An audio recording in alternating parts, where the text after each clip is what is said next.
Nothing is unimaginable. Imagine that.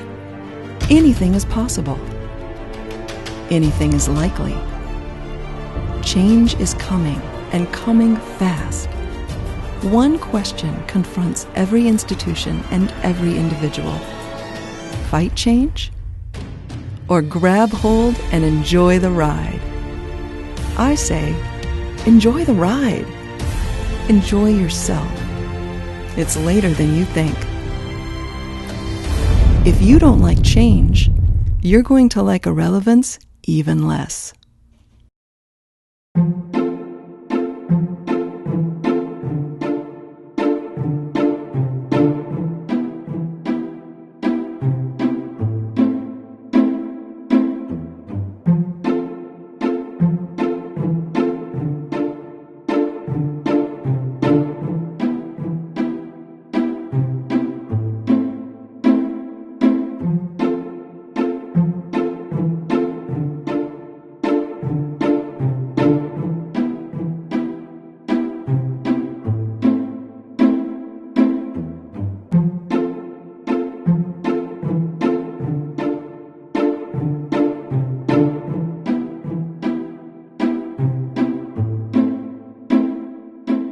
If there's one thing to be sure of, it is uncertainty.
Hi, I'm Michael Semrod. I'm here with Mr. Tim Jolfs, President of Ambassador Health.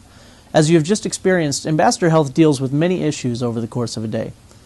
Tim, what would you say is the most important issue that you deal with on a daily basis? Well, certainly the care of our patients and the people we serve on a daily basis is by and large our main focus of what we do. I just feel extremely proud of some of the innovations that we have done over the years. And you know, innovation by itself really has several aspects to it. You know, first of all, it's something new, or it could be adding value, and the ability of having a new system or a new process is involved, which would make something better than what now exists. One of the things that we were a part of in the early 80s were building villas here in Nebraska City, creating independent housing for individuals that recognized they didn't always need to be in the nursing home, and yet needed to be have services provided, and yet close enough if there were needs. If they got ill, they needed food, they were close enough that they could get that, but didn't have to go into the nursing home per se. One of the other great areas that we had back in 1984, we had some staff come and visit with us. Lincoln General at the time had a ventilator patient, and they had come to the facility and said, "We've got a patient we think you can take care of." And when they approached me, I went, "My goodness, we're a nursing home. We've never taken care of a ventilator patient." But with their yes can attitude, we admitted the first ventilator patient, and 60 days after that we had our second, and from there it just grew, and we ended up building a 14-bed addition in Lincoln, and consequently moved a program up to Omaha, where they care for 30 ventilator patients today. Wow.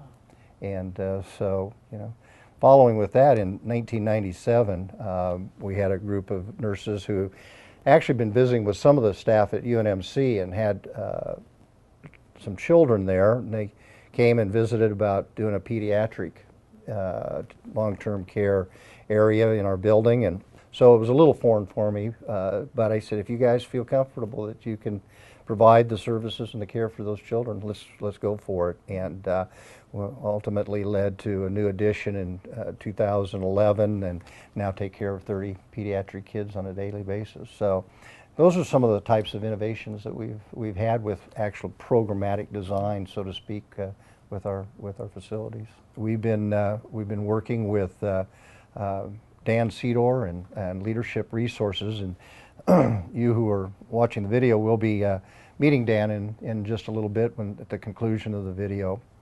And we started the process of looking at our next 3 to 5 year strategic planning, and where are we going to be in that period of time. And I sense that as I look at our vision and our mission statement, that need for innovation is like no other. I mean, we really have to figure out how to reinvent ourselves, and we've got to recognize that every single day, every single moment, our team members who work with us are part of the sales force.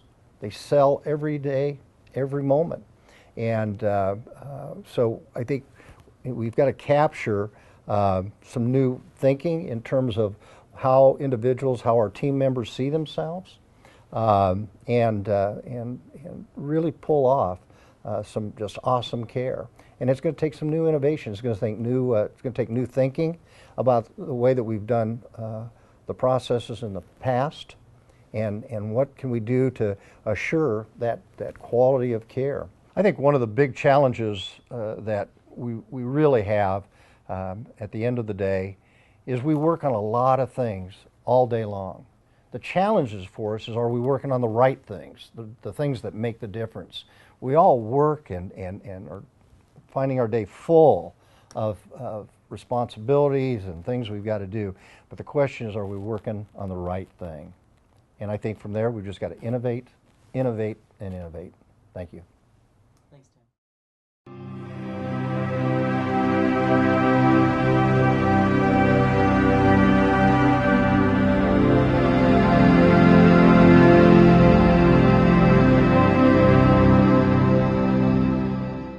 The one constant is the people we serve.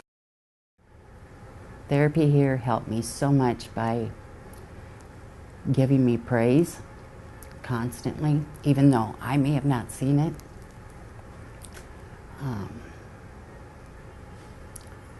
Very, very positive attitudes in the therapy, and I think that's what got me through.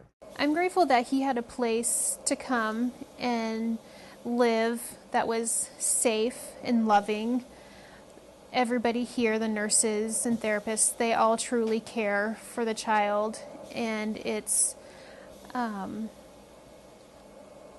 somewhere where he could grow and learn the skills he needs to learn until he was healthy enough to come home.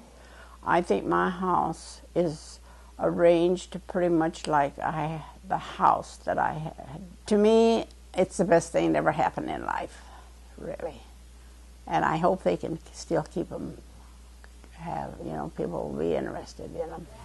They have a lot of really awesome, dedicated people there that have feelings.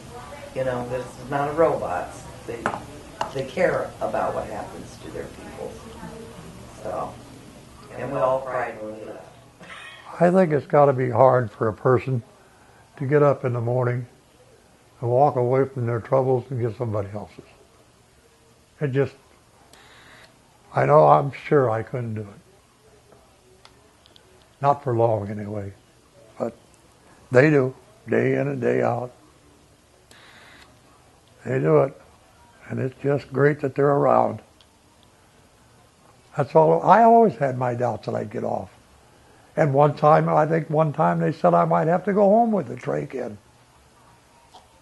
I'm home and it's not in. That's a tribute to them people.